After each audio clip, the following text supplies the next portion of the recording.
Welcome to the BamaInsider.com podcast. Kyle Henderson alongside Tony Stoukalas coming to you from Philly Boyz here in Tuscaloosa, Alabama. Man, another week is here. I was talking with Andrew Bone earlier on the recruiting podcast, which you can also find today with Tony Stoukalas. And we got a big matchup this weekend. I mean, no way to spin it. Alabama 5-0 heads to College Station to take on the Texas A&M Aggies, who are 4-1 on the season. I think it's going to be, probably one of the better games that we've seen since week one. It'll be better than the last two, probably. I'm not convinced that A&M's your average 4-1 team. Go back and kind of check the receipts on on who they've played, and it's not. They haven't done quite as well as what their record looks like.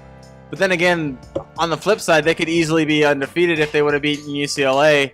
They just really haven't played anyone to the caliber of Alabama yet. So it'd be interesting to see how they measure up to the test. Now we go inside the series number. Overall, this is the 10th meeting between the two teams. Alabama leads 7-2. In College Station, Alabama has never lost, 3-0. Current streak, Alabama has won 4 last meeting, October 22nd, 2016, with Alabama winning 33-14.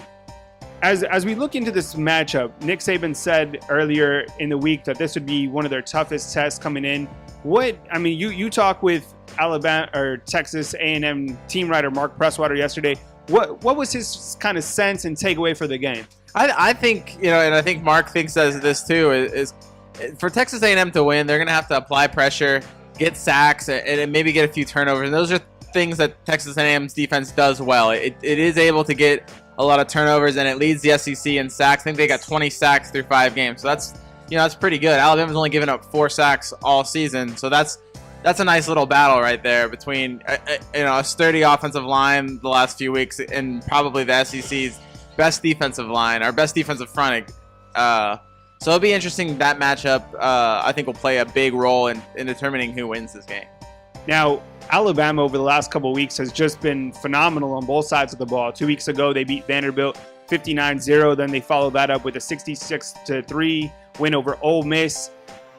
What is Alabama done to really, I guess achieve 4 quarters of play? Because over the last couple of weeks, we've seen this team do what no one else in college football is doing. It's been focused, and that's something that, Nick Saban, I think, has harped on. It's something the team harped on after that Colorado State game where they won easily, but they allowed those 2 touchdowns at the end. I think that really stuck with the players a little bit and caused them to really keep their foot on the pedal throughout games. It also helps when you have such a talented group of freshmen that are able to, come in as second or third stringers, and they're hungry to play. So I think that plays a big factor as well. When you have, Brian Robinson and Najee Harris coming in as your 2 backup running backs and Dylan Moses coming in as a backup linebacker, that's almost unfair. Any other team would probably want those kids starting, Texas A&M, as mentioned, 4-1 on the season. They opened the season, oddly enough, with a loss to UCLA. That game was 45-44, which actually Texas A&M actually led that game 44-10. So really, these two teams could hypothetically be 5-0 going in. That was a strange loss to open the season. Yeah, I talked with Mark Presswaters of AggieYell.com about that loss and just what it meant for him. And he basically said it enraged the fan base and it put a lot of fire under the team. And he said that they've been playing a lot better after that game. But he also said, they haven't really played anyone. And Alabama would be what he said, the acid test to see if they've actually improved. So that'll be interesting to see. Sometimes those kind of losses they kind of help you. They put a fire under you and you play a little bit better. We'll see if A&M rides that momentum into this game. My name is Kyle Henderson alongside Tony Stoukalas. We're coming to you from Philly Boyz here in Tuscaloosa. Be sure and give them a try. Over the past couple weeks, we've had the cheesesteak. Today we're trying the cheesesteak pizza. Yeah, it shouldn't be that different, but I don't know. You can only have cheesesteak. Man cannot live on bread alone. You got to venture.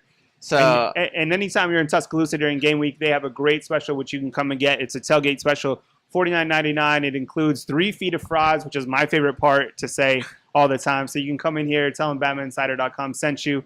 and be sure and give them some business because they're hooking us up, allowing us to do our podcast, our weekly podcast, right on site across from Waffle House and Joy City Music Hall here in Tuscaloosa, Alabama. 3 feet of fries. 3 feet of fries, right? I mean, Yes. You could swim in the fries. I love to say that part. It's kind of my deal. It'd be kind of gross. I mean, like, to swim in the fries. But I mean, if you really think about swimming in not good fries, it's not good for the skin. it's not good for the skin. No. As we break down this matchup between Alabama, who's undefeated, ranked number 1 in the country, and Texas A&M going in, let's talk about some keys of the game. I mean, over the last several weeks, Alabama has proven that they can do it on offense, that they can do it on defense. And one of the keys that's been weekly for Alabama is their ability to keep the football and not turn the football over. I believe they're the only team in NCAA that hasn't turned over a football. Is that correct? Yeah, that is actually correct. And Jalen has a streak of, I think it's 169 passes without an interception. I think I put some third on the Alabama's list. You probably have to check it. But a really impressive streak in terms of, especially having 2 SEC games under their belt. They haven't turned the ball over since an interception against Auburn last year. You think about that. There's been an SEC championship game, a Peach Bowl, a national championship game, and then 5 games this season. It's crazy. It's crazy that they've been able to keep up this streak. But they're going against a big test in Texas A&M, a team that knows how to turn over the ball, knows how to. Oh look, Kyle's got a call, guys. Those 1-800 numbers sneak up on you. I think another question I wanted to ask. I mean, Alabama goes on the road. How have they played historically on the road? I mean, it seems like this team. I mean, whether they play in Atlanta, in Nashville, it seems it's always business as usual. Going into a big stadium like this, are they a team that responds well to adversity when playing on the road? I mean, you saw them play against Vanderbilt. They was that a road game though? I mean, Alabama had right. It was 80-20. Yeah, Alabama had more fans there than Vanderbilt. That being said, Alabama's played. Actually, I think sometimes they play better on the road. I think sometimes they're more focused. Some of these upsets that you've had in the past have been in Bryant-Denny Stadium, where they probably were a little too comfortable. This would be Alabama's first road test of the season, really. That Vanderbilt game, was so overwhelmingly supported by Alabama that it's hard to call that a road game. This one won't be the case. Kyle Field's rowdy. There'll be a lot of Aggies there. It'll be loud. So we'll see how that works. Over the last 2 weeks, Alabama has only allowed 3 points, and the defense is playing lights out. Last week, they got Rashaan Evans back along with Anthony Jennings, actually 2 weeks ago when those guys came in. Against Vanderbilt as well. And Dylan Moses as well. I'm looking at the stats right now.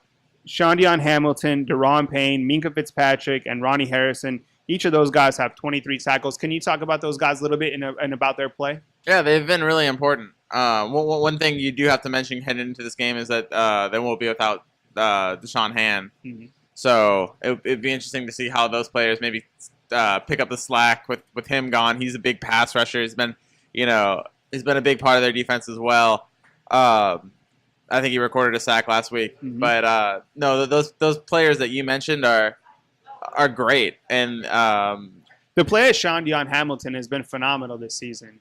I think he's been a quiet hero, I think. Yeah, exactly. Quiet hero is a perfect way to put it. 23 tackles, 4 tackles for loss, 1 sack on the season. And I think just his presence has been instrumental for the defense. And look at what he's had to do while other people just basically have been a revolving door around him. I mean, first of all, he lost Christian Miller and Terrell Lewis. And I know those are outside linebackers, but they're still right beside him in a lot of plays. He lost them to start the season. He lost Rashaan.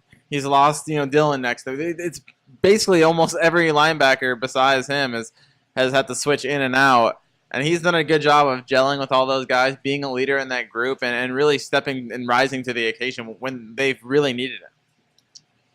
The play of the secondary has also been exceptional. Guys like Levi Wallace, Minka Fitzpatrick, Ronnie Harrison continue to do their thing. Can you talk about the secondary group?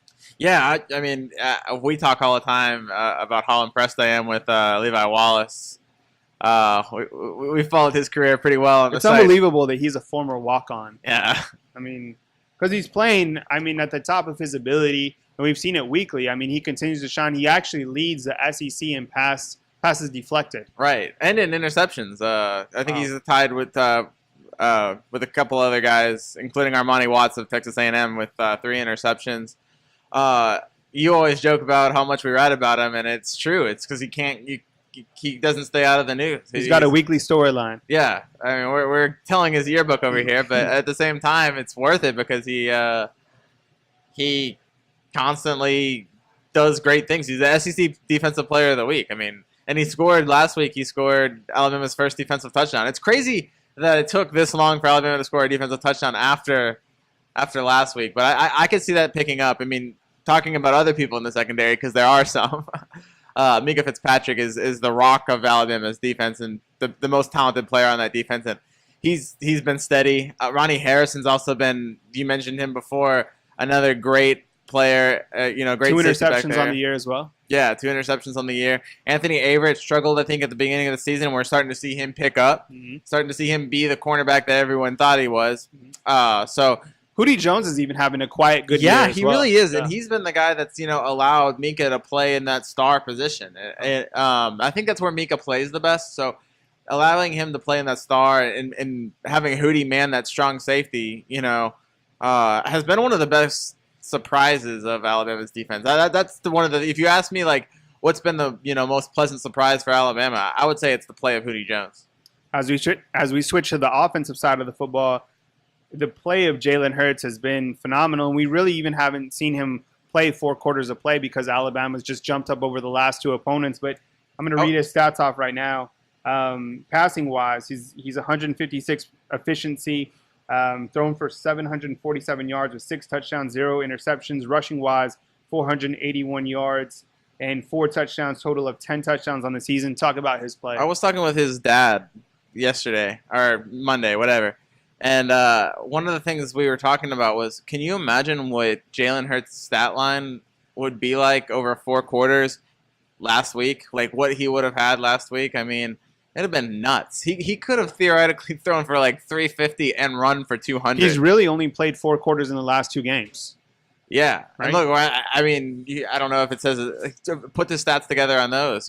Well, actually, he didn't. They ran the ball so much against Vandia. That's true. It probably wasn't as impressive as it sounds. But yeah, I mean, he hasn't played a lot, but he's made a big impact. Or he doesn't. He hasn't played a lot only because they've been blowing teams out.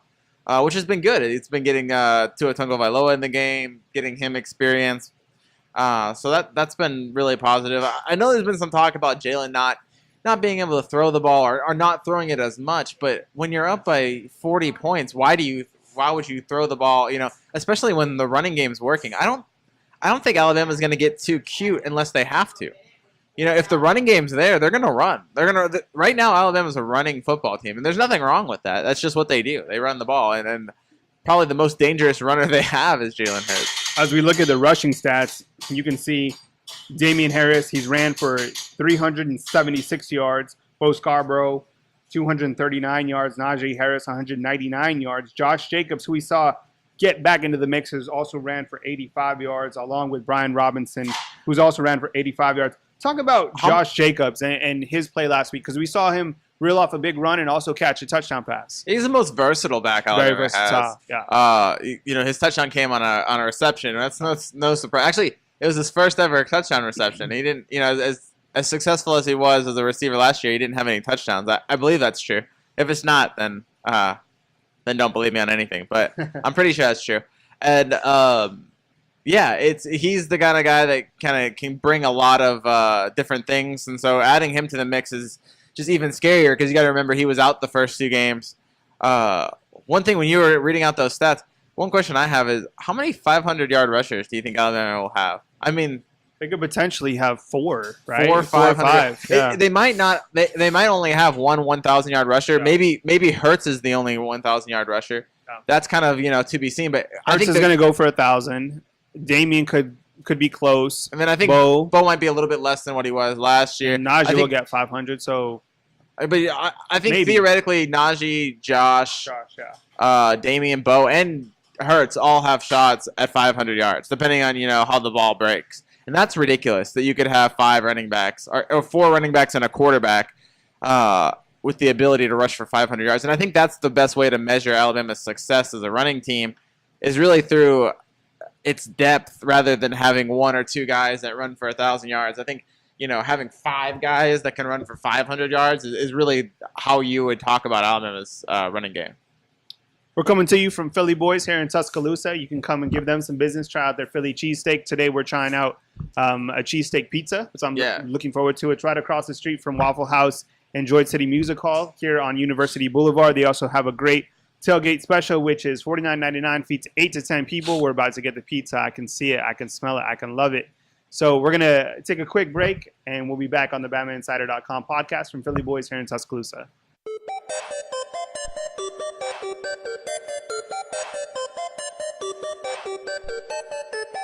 Make it easy by picking up a Philly Boys tailgate box. You can bring the party to the tailgate just like Jack. It's a party, it's a party, it's a party. It's a party, it's a party, it's a party. It's a party, it's a party, it's a party. So be like Jack and bring the party to your tailgate with the Philly Boys tailgate box. All right, we're back coming to you from Philly Boys here in Tuscaloosa, Alabama. My name is Kyle Henderson alongside Tony Stoukalas as we round out the podcast, fourth quarter, so to speak. Tony, you're going to College Station later on today. Making the homecoming trip. Yeah, Tony's actually from the Woodlands, which is a little bit of a ways outside of College Station. Yeah, but it's like an hour and a half or something. Hey, but whatever, you're there. You're there. Yeah. In your opinion, what does Alabama need to do to continue to play at this level and continue to beat a quality opponent like Texas A&M? I mean, because as we look towards the schedule, I mean, October sets up really well for Alabama. You got Arkansas next week for homecoming, right? Yeah. And then you have Tennessee following that. Then you have a bye week, and that'll close out October. So if Alabama can defeat Texas A&M on the road, it looks like they have a favorable October going in, which is very important going into that big game against LSU. So what do they need to do to continue to play at this level? They're just going to have to play mistake-free football. We've talked about Alabama being the overwhelmingly better team in most of its SEC games this season. That's just the way it's going to – until they really play. I think maybe until Auburn. And they're going to be a decidingly a really big favorite. And so as long as they play mistake-free football, stick to their guns, do what they do best, I don't see an SEC team really coming close to beating them. Until the Auburn game, and that could be close.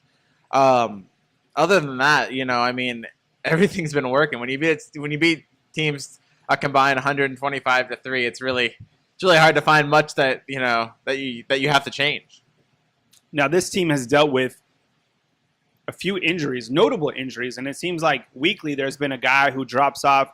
Can you give us the injury report going into this weekend's game against Texas A&M, and also add in an update on Bradley Bozeman, because I think there's some confusion if whether he's hurt. We saw him kind of sitting out, so maybe give some backstory on Bozeman as well. Well, Bozeman missed the first 2 days of practice this week, but he was back on Wednesday. He doesn't look like he's in any trouble. I think he's somebody that as a veteran, maybe he got a little dinged up. He doesn't need as many. He's been through everything. He knows how it's going, so you can give him a couple of days off in practice. I think that's probably was the case. I fully expect him to play. The two injuries that Alabama has going into the game are, defensive end Deshaun Hand, who suffered an MCL injury. Reports are that he'll be out for at least a few weeks, maybe returned by LSU. None of that's really set in stone. He's just out for this week. And he'll be out as well as Trayvon Diggs, who has a foot injury.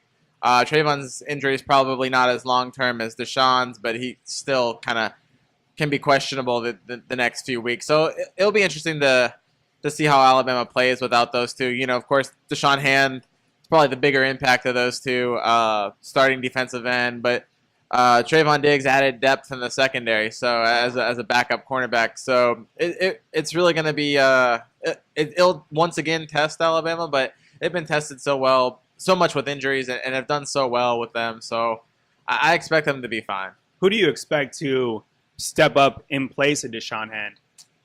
We've seen Isaiah Buggs, but we've also seen Quinnen Williams. I think it'll be kind of a rotation of the two, and I think both of them are going to be really good with, of course, Deron Payne, the staple in the middle, and then Raekwon Davis on one of the other sides. And they'll filter out and have different packages and different things, but I think between Buggs and Quinnen Williams are the two that I would really circle as players I expect to kind of step up in terms of production.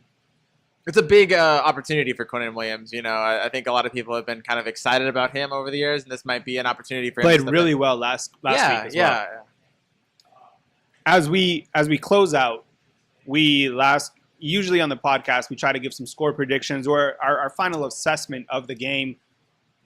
What is your take on this weekend's game against Texas A&M? I believe the spread at 25. Is that correct? 25 and a half?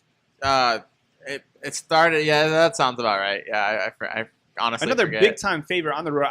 I personally think it's a little bit high, but the way that these guys are playing, I mean, there's no telling. They could win by 30 or 40. What's your take? You know, just by watching the way Alabama's just dismantled opponents, I'm gonna go with a big score. I'm gonna go with, you know, like, let me think about it. Like probably 42 to 16. 42 to 16. Yeah, something in that along those, you know, maybe 42 to 14, 42 to 16. Well, I'll stick with my guns, 42 to 16. But I don't think it's going to be close. I think Alabama's offense is gonna continue to roll.